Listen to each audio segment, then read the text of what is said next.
As a dad, my algorithm is chock full of memes, pictures, and other content about my mental health. And I, for one, am glad to see it. We're finally breaking through the stereotypes that have men holding feelings in, not getting the self-care they need, and overall, creating a generation of boys modeling the maladaptive practices of the men in their lives. Whew. That felt good. Now it's time to get your feelings out right here, now, on 3-Dimensional Dads.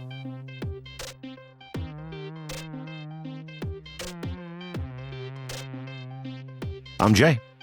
I'm Derrick. And I'm Ian. And we're the 3-Dimensional Dads. And I think I found the perfect shirt for this episode. Oh. Nice. There we go. So my teaching partner and friend Justin got that for me 1 year after our genocide studies exhibition because I was so happy. Just tears were flowing. So that's a shout out to him for getting the best t-shirt for this episode.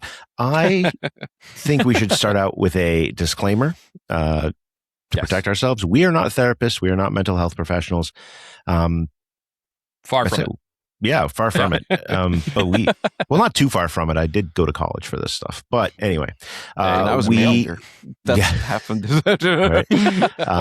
But in a roundabout kind of way, we're dads and we talk about our feelings to each other. We talk about feelings on this podcast. We talk about feelings and it creates a supportive community. So we're not necessarily mental health professionals, but we're kind of adjacent, I think, to what a mental health professional's job is to help get your feelings out.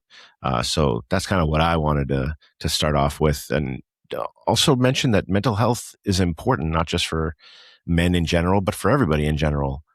The thing is that men have had this unhealthy behavior, right? That we're not going to therapy, that we're not going to show our feelings, and it's been forever, right? We're going to put some links in the stuff down below with some stuff about male mental health that, if you want to read, I found it very interesting. But I want to start with this. 29% of men, just 29% of men attend therapy, and only 17% of fathers go to therapy, as opposed to 41% of women.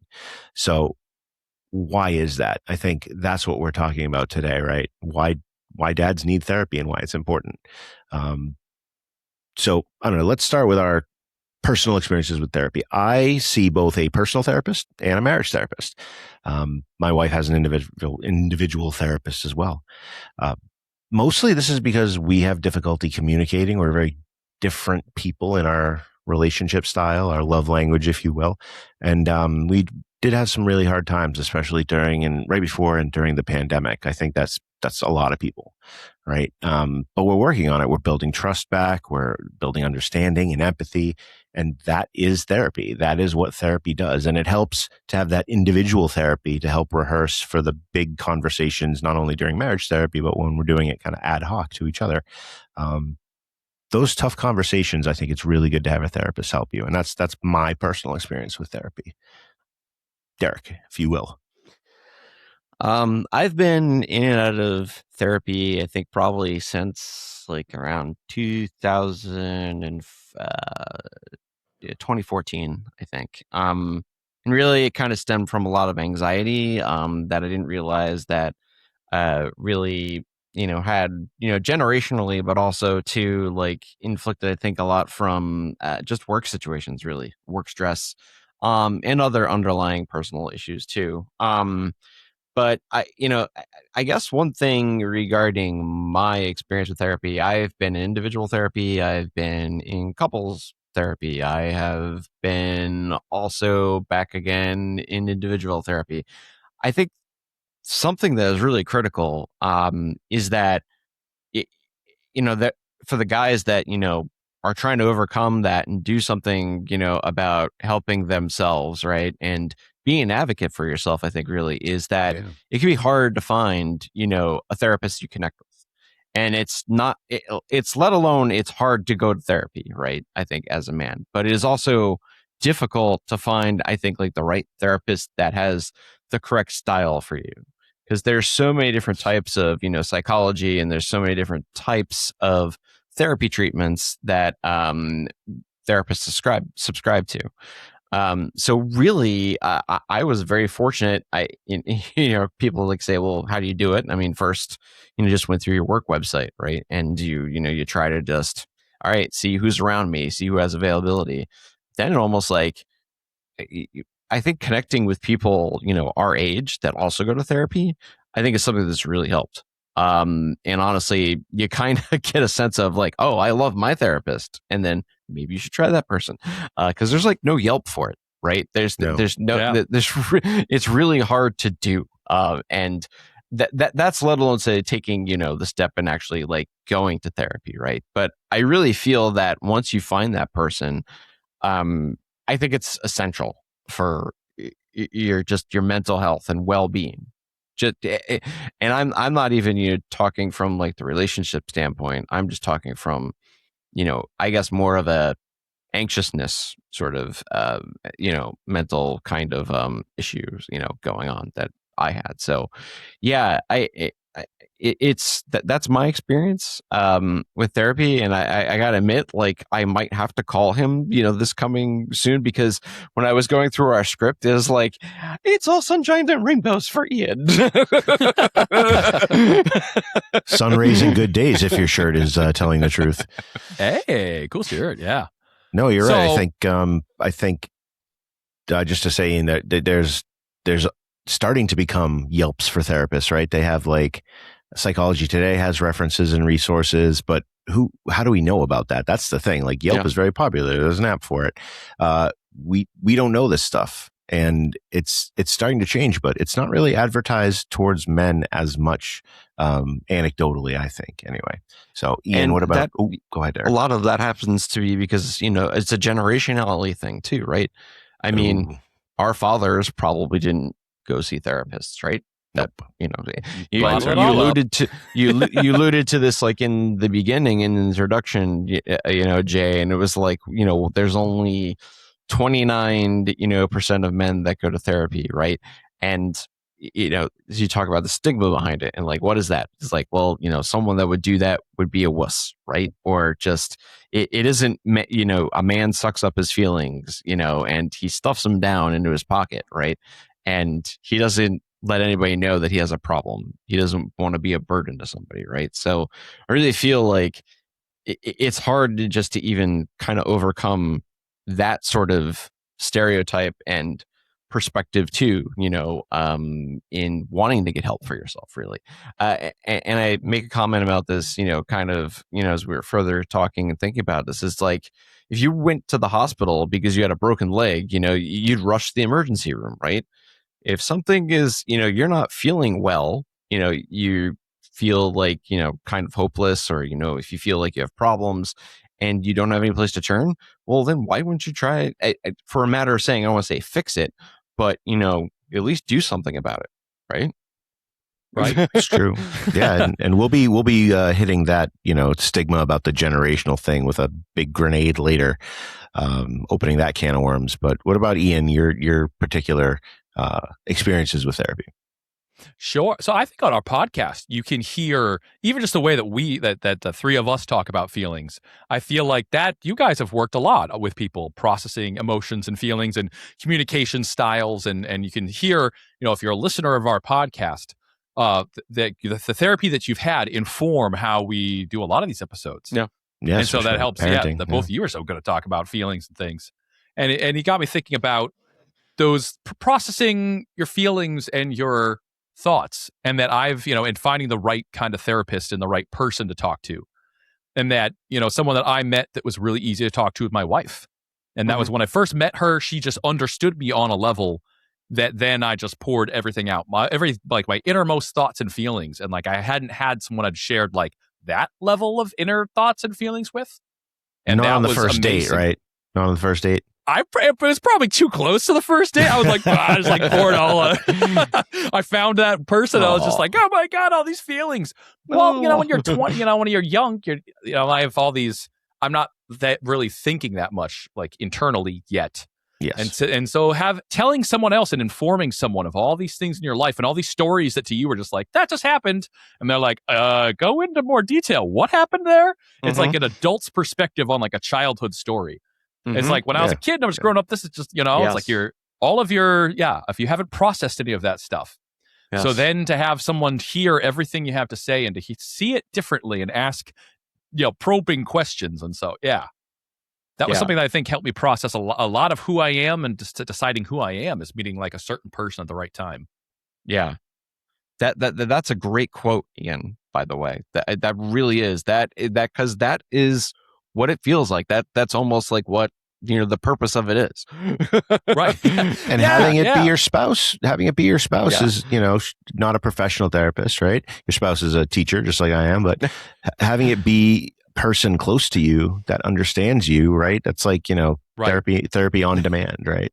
Or and the on I've had that with certain friends and just people, and finding someone that understood what I meant. Because sometimes people hear what you say and they don't get what you're trying to say, and suddenly there's someone that just really understood where I'm coming from and how I view things, and like, well, of course, that makes so much sense. Yeah. So that, and I'm currently with that same person. We're doing a rewatch of The Sopranos. And I thought that in the public zeitgeist is one of the first moments about stigma. Or, Tony Soprano is seeing a therapist, and all of his amplified dramatic problems being a mobster, and how his wife handles the stigma, and how as like the big boss, he doesn't want to be seen, he would be seen as weak, or he's worried he would get killed if people found out he had a therapist. Yep. And so I thought, when we were writing this episode of like, oh, wow, so much of that stigma that we're talking about, that's coming out and was really explored in that series. That like, here is a guy that like he needs to talk about his feelings. He's having anxiety. He's having panic attacks. And so that's why he decides to finally go see a therapist and start working through. He's dealing with such crazy stuff all the time. But the one person he really trusts is his therapist. The one person, he's not honest with anyone else in his life. He's telling a story to everyone else. Yeah. But the one person, he finally finds this woman that he can really be truly honest about and tell these unfiltered feelings and talk about his childhood, where it's like he opens up in a way that would be seen as compromised or where he has to always be that tough guy with that grit in his outside life. So where does that stigma come from, though, Derrick? Like, right? Like, where, like, we have this stigma, like, why? It seems silly. Yeah. And I think, this kind of goes back to a little bit like what I was alluding to before. I think it's something that they talk about this with, I don't want to call it reversing or, a poisonous kind of behavior, like with girls too, and their stereotypes, right? I think in a lot of ways, you say that there's this objectification of women and things, right? I also feel like there's this masculinity, right? That a man fits this certain mold, right? That has been, just handed down, right? And not sort of evolved with the time, I think, in a lot of ways. And I think you say toxic masculinity? Toxic masculinity. Yeah. I yes. But, and now it's even it's hyperized, I think, with an active kind of like super masculinity, like toxic masculinity that you see like on YouTube videos and TikTok, just kind of like the extreme. They was like bro thing.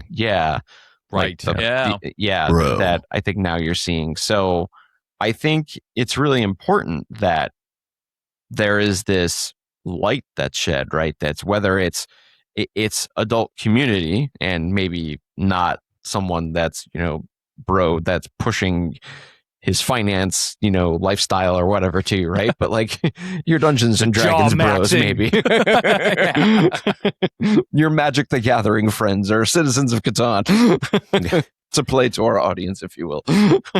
Now, Ian, you talked a little bit about this idea that Tony, he has a feeling like he's going to be whacked, right? If someone finds out he's in therapy. I don't think you're too far off from like where the stigma is real, right? In our society. It's not so much that someone's going to kill us if they know we're in therapy, not physically anyway, but they're going to have some sort of, hint of weakness or something like that, which it really isn't. It's not a hint of weakness. It's actually, I would portend it's a strength, right? The stigma, but the stigma is real in some ways, and it's earned, right? And I don't think it's by a conscious choice where, like you're saying, Derrick, our dads didn't go to therapy. Gen X was, you lace up your boots and you go out there and you get stuff done, right? You don't talk about your feelings. If you're a guy, you go out and you be strong and you be stone. And our culture, I mean, I think it's gotten better, a little bit in the past, decade or so, but our culture really, especially for 40 to 50-year-old men, like that responsibility for you to be strong, it's on us. And whether we are consciously aware of it or we're not consciously aware of it, we have that. And I had that too. Like before my daughter was born, right? Feelings, crying, when my daughter was born, I became a blithering idiot all the time. My emotions just came out and came out and came out. And that's a lot of the dad's stuff too. It's a lot of my own dad's stuff that I'm working on. And I'm really, it's a lot of my therapy is working on how am I a dad compared to my dad, who was not a good dad in many ways. Right. That's so huge. like it's parenting huge. then makes you look at your whole existence and every, Yeah. That definitely comes up a lot. Yeah. And I think, especially being parents, like we're not just responsible for us anymore. We're responsible for the kiddos. Right. So, how does that transfer? Ian, you had some thoughts on this. I know. Yes. Yeah. I feel like my wife and I, for both of our kids, we talk about emotions a lot, and not every family does. But that's something with my daughters that, like, since they've had Inside Out, or they've had these things where they, when they're small, it's different. They have really large feelings and trying to handle maturity and how they should be acting. But now that my daughter's getting a little older, I feel like now there's like a developmental moment where you switch from inside and it's all about you and you're the only one who exists to, oh my gosh, there are other people. How am I being perceived? And like these feelings just get more and more complex. I have a kiddo who's about to go to middle school. And suddenly, clothing and makeup and earrings, and there's all these things, but it is an external projection, like how you want people to perceive you. Oh yeah. Like looking good and feeling good. And so, it's a whole different level of working through feelings and So I feel like that's something that both my wife and I think my kids confide in us in different things as well. And it feels like it's right before bedtime when you're like, okay, lights out, there's no more. And then they hit you with that question that you're like, okay, no, we should probably talk. Dad, today some boy called me. Oh, whoa, hold on. Okay. Wait a All second. right, lights back on. Okay, you got my... they wait and like they're processing. And I think that's amazing to see too, is their little brains develop. Is like, my younger kiddo, she has these thoughts that are so much more complex suddenly. I go like, who are you? Oh my, where'd you get that question? What gave you that? And so she's processing, like a whole different level. And really, she observes a lot. Yeah. And so, explaining to her like why things in her life are the way they are. And I go, actually, you picked up on something I didn't think you would. Yeah, let's talk about it. Sure. They're seeing more and more every day. That's my kiddo that just this weekend had, first of all, she volunteered to climb in my crawl space with a mask on to easy now, to tape a 4-inch foil vent onto the turtle thing. It's called the turtle vent or something like that vents your bathroom out, because I was redoing my bathroom fan. I was like, oh man, I can't get up in there. She's like, well, Daddy, I'm small, I can get up in there. I'm like, where does this Grogu come from? And Mando and Grogu, you like send her up in the a little ventilation bit, shafts. right? Not only that, is we came back from the grocery store today, and she put away all the groceries and organized the refrigerator. I'm like, where did this come from? Yeah, really? That developmental thing. Now, on the therapy point, my daughter, 5 years old, she's 9.5 now. She's been going to therapy since she was at least 5, if not 4.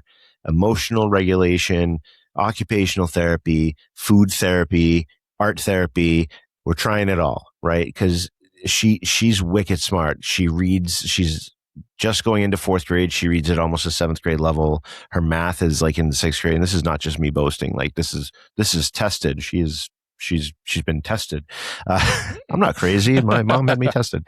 No, she is brilliant. She's very smart, but she has these emotional outbursts that are volcanoes, just an eruption out of nowhere. And the therapy stuff has been helping. Great. The food therapy, right? There's safe foods and not safe foods. She can use that language now because of therapy.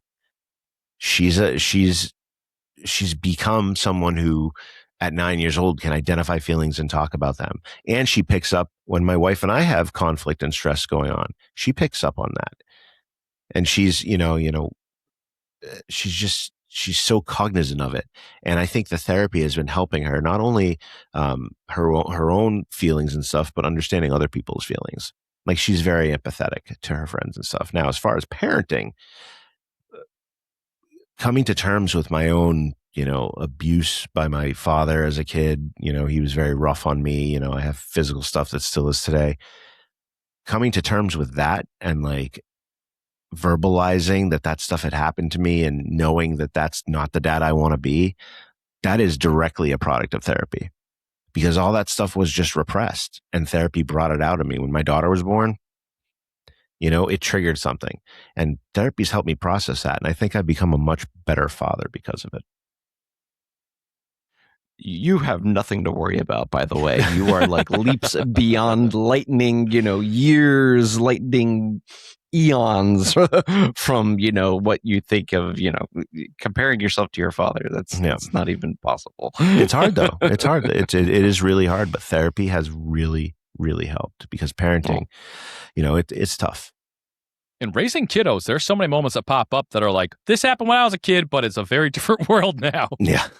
Yeah. And as a dad right now that is, re-experiencing that, just even going back and reading some of the resources, I remember and thinking about seeing, our son Alex now, who's, he's almost 11 months old now, but just going through these huge, developmental milestones. It's like lightning just constantly coming out of his brain all the time, trying to figure things out. Yeah. And just the raw emotions and things he can't process yet.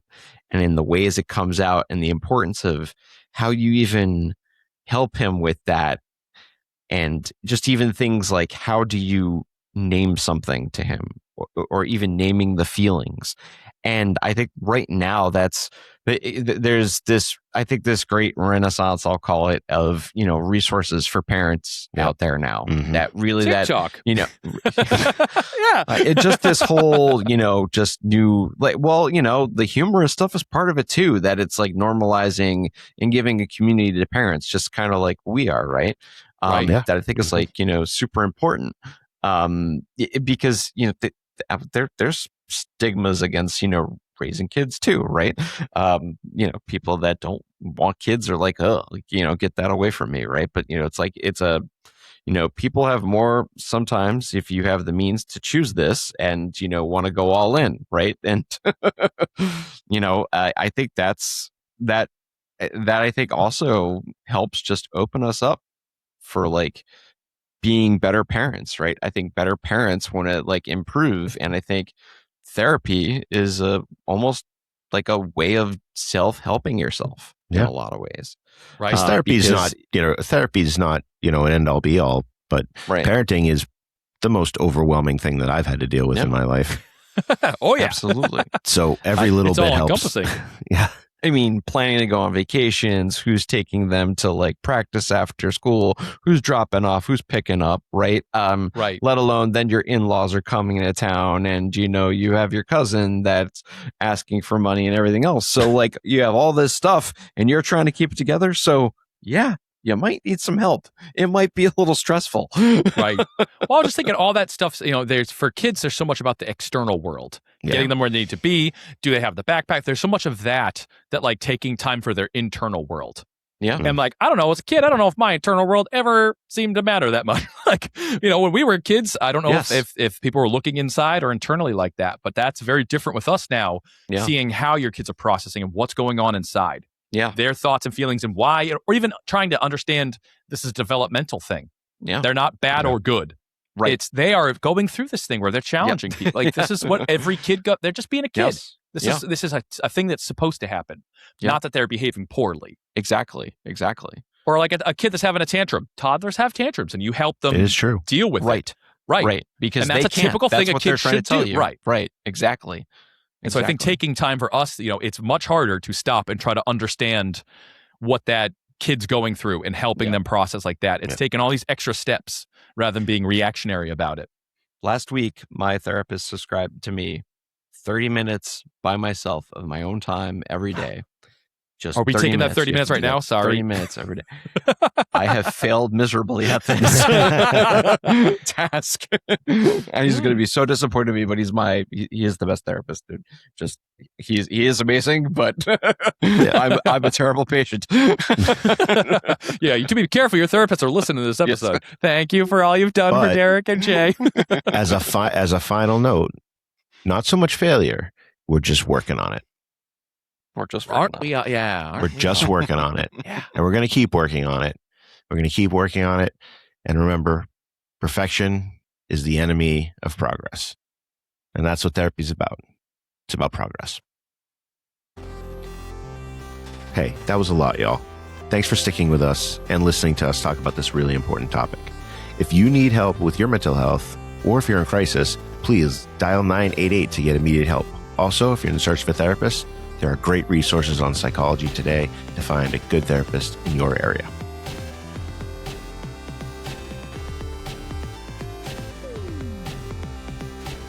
Hey, seriously, if you like that conversation and want to connect with us or find out more about Three-Dimensional Dads, follow us on YouTube, Instagram, TikTok at Three-Dimensional Dads, or email us at threedimensionaldads@gmail.com. We want to hear from you.